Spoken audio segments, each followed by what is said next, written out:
Morning all of you. मैं पवन sir Anand Raj lectures में आप लोगों का हार्दिक स्वागत और अभिनंदन करता हूं।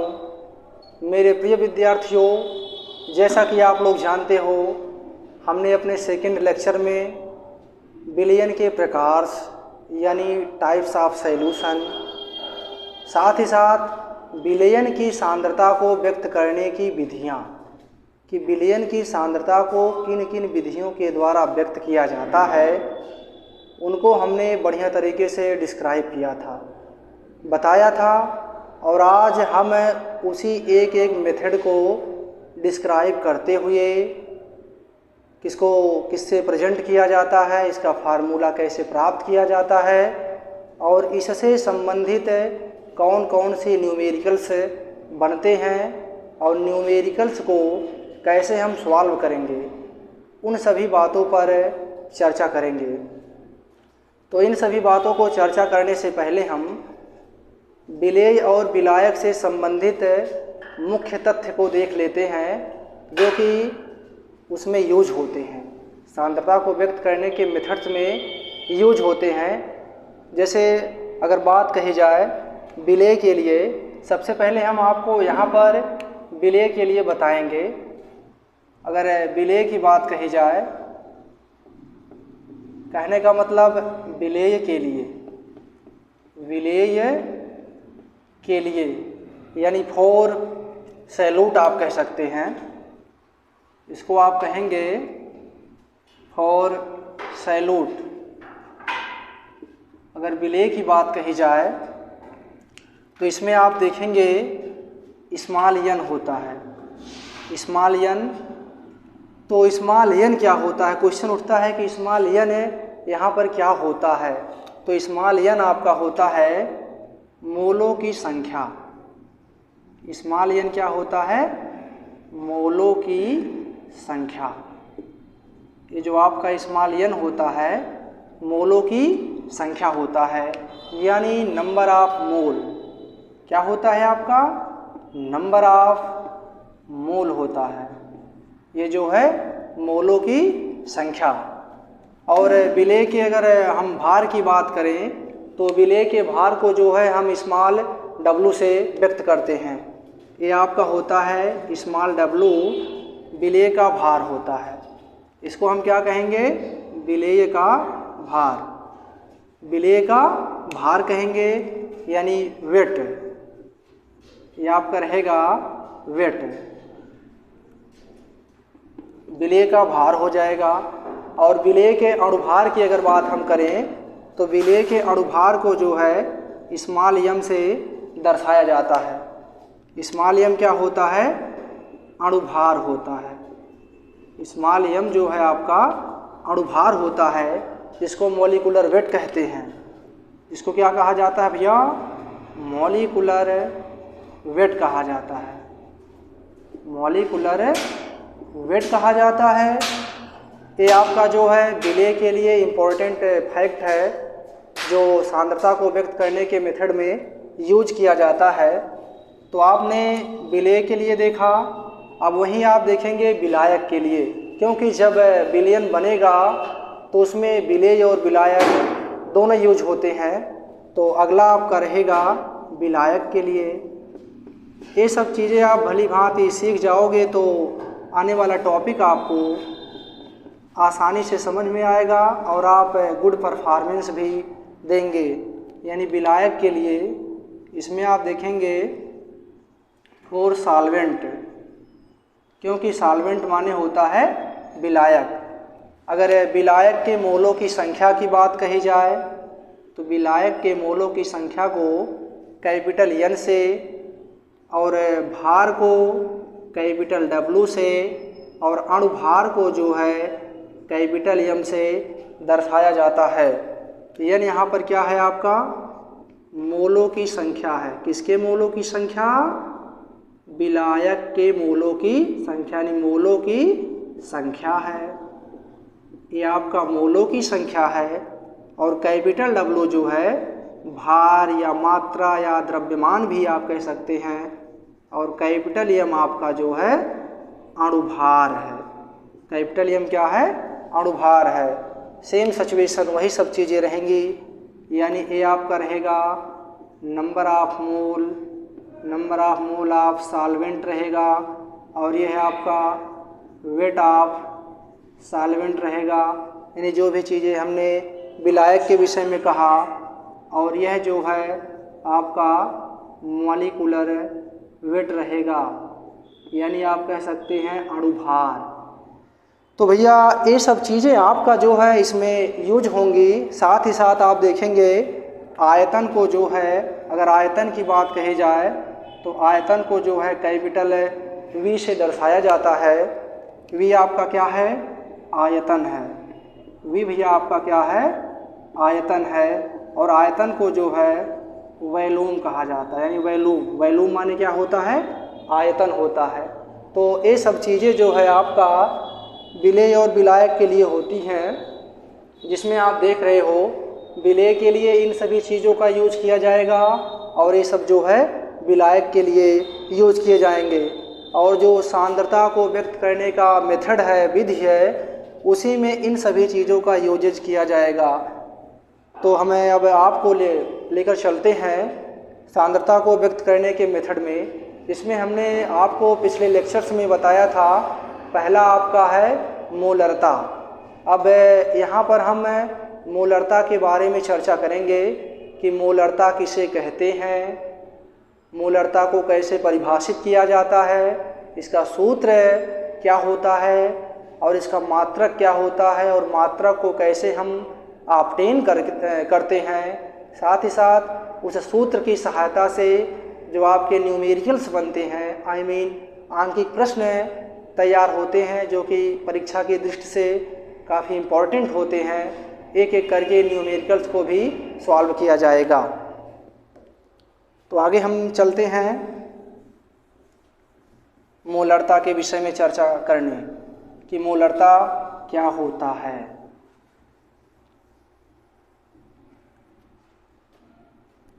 तो इसमें आपका जो है पहला हेडिंग है मोलरता।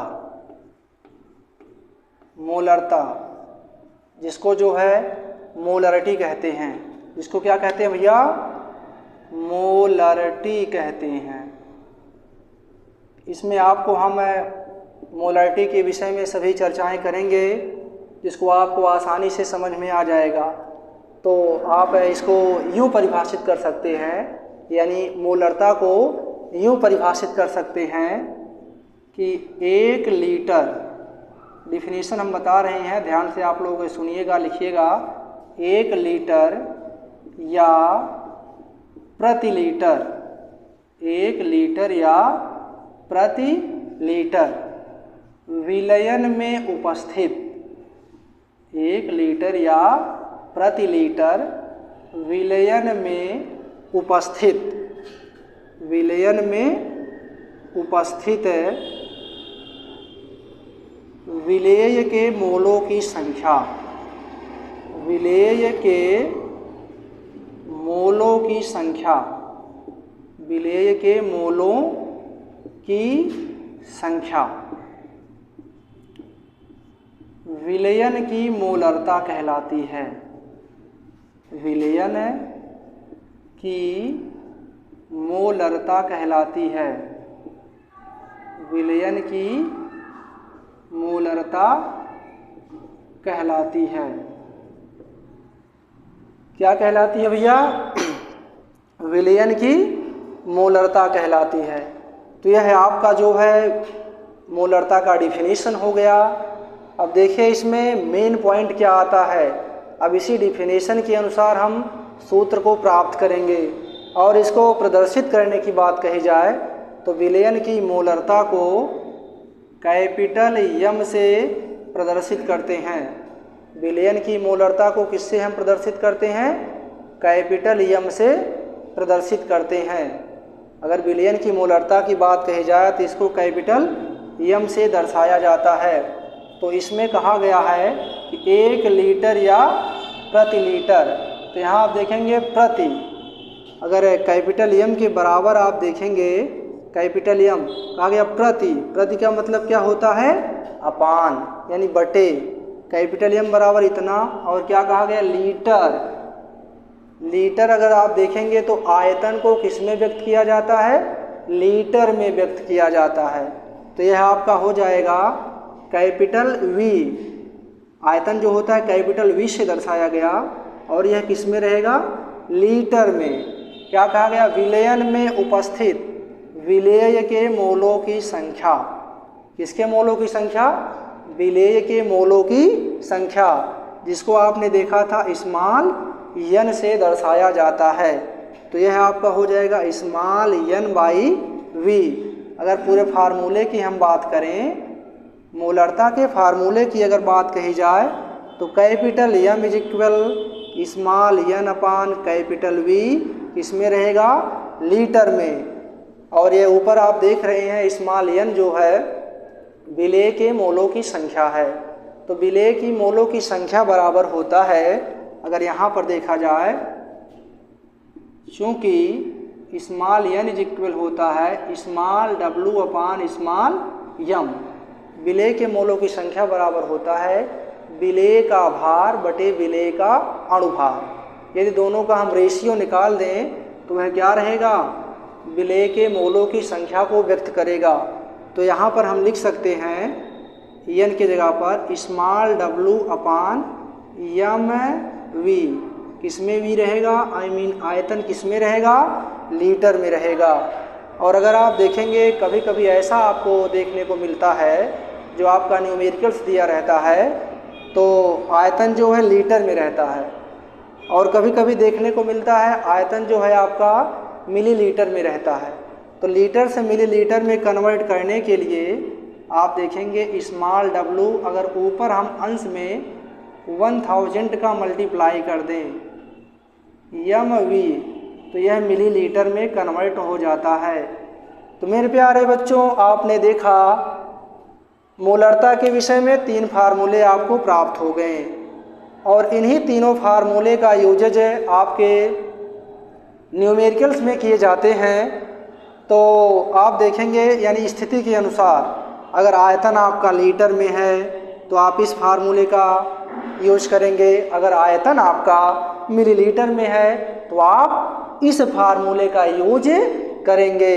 अगर यन का मान दिया गया है यानी विलेय के मोलों की संख्या दिया है, तो यह फार्मूला अगर संख्या ना देकर विलेय का भार और आयतन दे दिया है तो आप इस फार्मूले का यूज करेंगे, और अणुभार को तो आपको ऑब्टेन ही करना पड़ेगा, खुद आप निकालेंगे। किसी किसी क्वेश्चन में दे दिया जाता है और किसी किसी क्वेश्चन में नहीं दिया जाता है। तो आप देखेंगे अगर यहाँ से यूनिट की बात कही जाए कि मोलरता यानी कैपिटल यम का मात्रक क्या होता है, कैपिटल यम का मात्रक बराबर आपका होगा, इसकी सहायता से जो है हम मात्रक को प्राप्त करेंगे। तो आप देखेंगे स्मॉल यन का मात्रक क्या हो जाएगा भैया, स्मॉल यन का मात्रक बटे कैपिटल वी का मात्रक, कैपिटल वी का मात्रक। तो स्मॉल यन यानी मोलों की संख्या का मात्रक मोल होता है। आपने पढ़ा होगा पिछले क्लास में कि मोलों की संख्या का मात्रक मोल होता है और आयतन का मात्रक लीटर होता है। यहाँ देखिए आयतन किसमें रिप्रेजेंट किया गया है, आयतन में किया गया है। इस तरीके से आप पाएंगे मोल अपान लीटर, यानी आप इसको कह सकते हैं मोल प्रति लीटर। क्या कह सकते हैं, मोल प्रति लीटर। या लीटर को आप ऊपर ले जाएंगे, हर से अंश में जब ले जाया जाता है तो आपको पता होगा कि जो है जो पावर का, यानी ये पावर देखो 1 है, यह प्लस में है तो माइनस में हो जाएगा, अगर माइनस में रहे तो प्लस में हो जाएगा। तो मोल प्रति लीटर को आप लिख सकते हैं मोल लीटर इनवर्स, और इन्हीं सभी को कहा जाता है मोलर। क्या कहा जाता है, मोलर कहा जाता है। तो मोलरता का यहाँ से आपने यूनिट को ऑब्टेन किया। इस तरीके से यह आपका तीनों फार्मूले हैं, ये तीनों आपके फार्मूले दिए गए हैं जो कि न्यूमेरिकल की दृष्टि से काफ़ी इम्पोर्टेंट है, और आपके इससे आगामी परीक्षाओं में क्वेश्चन भी किए जाते हैं। तो मेरे प्रिय दोस्तों, हम जो है इस पर आधारित न्यूमेरिकल को आपके सामने प्रस्तुत करने जा रहे हैं और यह सब चीज़ों को हम बताएंगे कि आप जो है एक एक करके न्यूमेरिकल्स को कैसे सॉल्व करेंगे। तो आपका पहला न्यूमेरिकल्स है जो कि आपके सामने हम लिखने जा रहे हैं और इन सभी का यूजेज किया जाएगा। तीनों फार्मूले में से किसी एक का यूज किया जाएगा और हम उम्मीद करते हैं कि आप लोग हमारा जो लेक्चर नंबर 2 था बढ़िया तरीके से समझे थे और आपने उसको बढ़िया से देखा और समझा। तो आपका क्वेश्चन नंबर 1 है जो कि उस पर आधारित रहेगा। क्वेश्चन पहला आपका है कि 5.85 ग्राम सोडियम क्लोराइड का अणुसूत्र NaCl होता है। आपको पता होगा कि 5.85 ग्राम सोडियम क्लोराइड को 500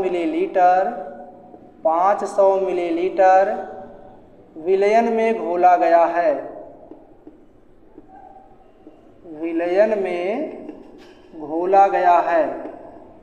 विलयन में क्या किया गया है? घोला गया है। विलयन में घोला गया है। तो इसकी जो है मोलरता की गणना कीजिए। इसकी मोलरता की गणना कीजिए।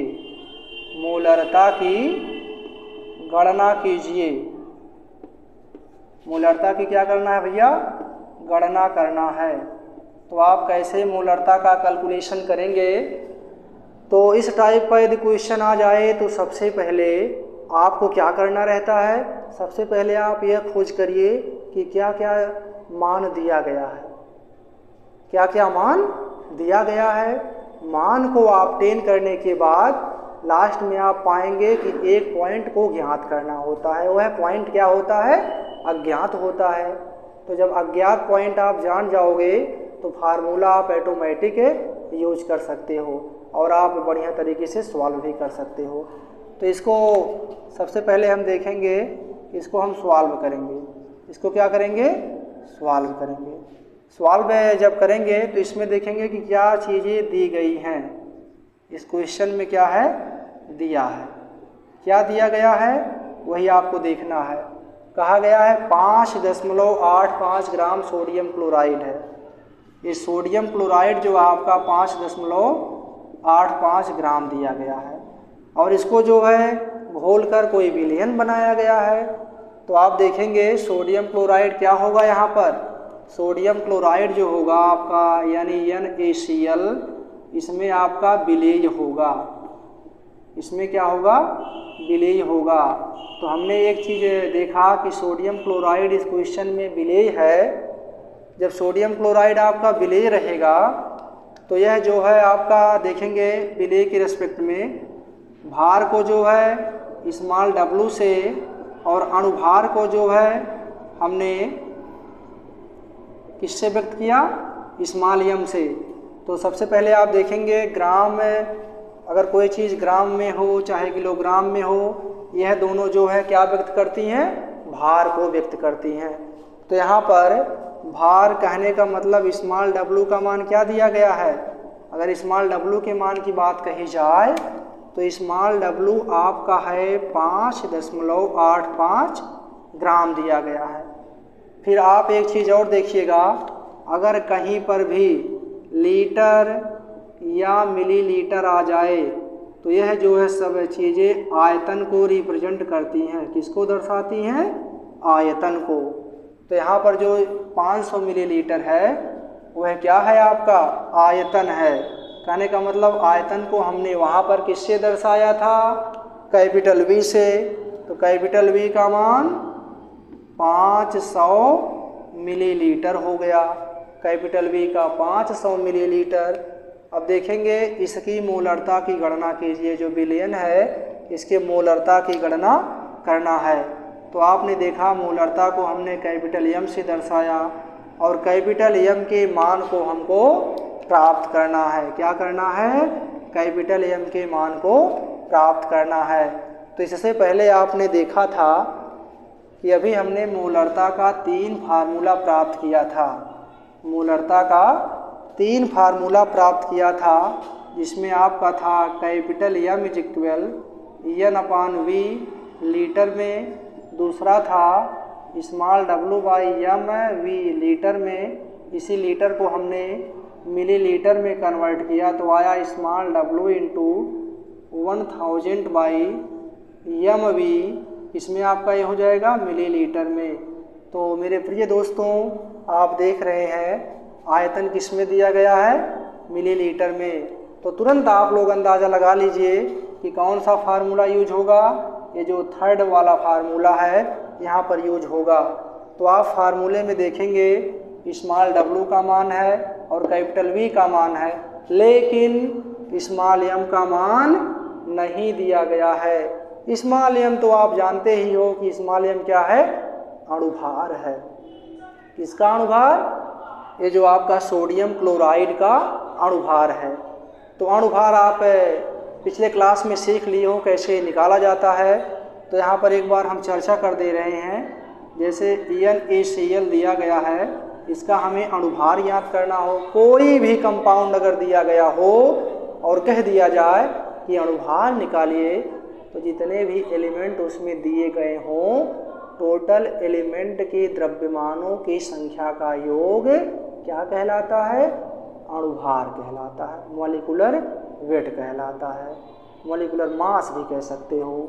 ये आपका हो जाएगा। तो NaCl का अगर निकालना हो तो आपको पता है कि सोडियम और क्लोरीन से मिलकर आपका सोडियम क्लोराइड बना है, जिसमें सोडियम का क्या होता है, 23, द्रव्यमान संख्या 23 होता है कि नहीं होता? अगर आप देखेंगे आवर्त सारणी में इसका एटॉमिक नंबर, यानी ऐसे आप देखेंगे सोडियम का एटॉमिक नंबर आपका 11 होता है और ये 23 होता है। क्या होता है? द्रव्यमान संख्या। ऐसे आप क्लोरीन का देखेंगे तो क्लोरीन का एटॉमिक नंबर 17 और एटॉमिक वेट की बात कही जाए तो 35.5 होता है। इनका यदि हम योग कर लें 35.5, इन दोनों को अगर आप जोड़ेंगे तो आपका हो जाएगा 58.5। यही हमारा किसका मान हो गया? स्मॉल m का मान। तो यहाँ पर भी हम लगे हाथ लिख देते हैं small m is equal, small m का मान क्या हो जाएगा? 58.5। तो भैया अकॉर्डिंग टू थर्ड फार्मूला जो हम टिक लगाए हैं, तो आप देखेंगे capital M is equal small W into 1000 small m into V किस में रहेगा? मिलीलीटर में रहेगा। अब एक एक करके हम वैल्यू को पुटअप करते हैं। पुटअप करने के बाद इसको सॉल्व करते हैं। तो आप देखेंगे स्मॉल W का मान यहाँ पर दिया है 5.85 इंटू 1000 स्मॉल m का वैल्यू अभी आपने प्राप्त किया 58.5 गुणे V का मान 500 मिलीलीटर दिया गया है। अब इसको आप एक एक करके सॉल्व करिए तो आप पाएंगे 2 0 से 2 0 कैंसिल, 2 0 से 2 0 कैंसिल, और यहाँ आपका 1 0 बचा। यहाँ पर आप गुणा कर दीजिए। तो आपको पता होना चाहिए कि गुणा करने पे दशमलव अंक दाहिने तरफ जाता है और जितना 0 वहाँ पर उपस्थित हो। तो यहाँ पर आपका 1 0 उपस्थित है तो 1 अंक इधर आ जाएगा। तो आप क्या पा जाओगे? अगर इस इक्वल में देखा जाए तो आप पा जाओगे 58.5, यहाँ 0 इसको इधर ले आया, पूरे का अपान 58.5 इंटू 5। अब आप देखेंगे 58.5 से 58.5 कैंसिल, बराबर में क्या आएगा? 1/5। इसको हल करो, 5 दूना 10, 0.2 मोलर। तो मेरे प्रिय विद्यार्थियों, यही आपका जो है क्या हो जाएगा? आंसर हो जाएगा। इसी तरीके से आपको सॉल्व करना रहेगा।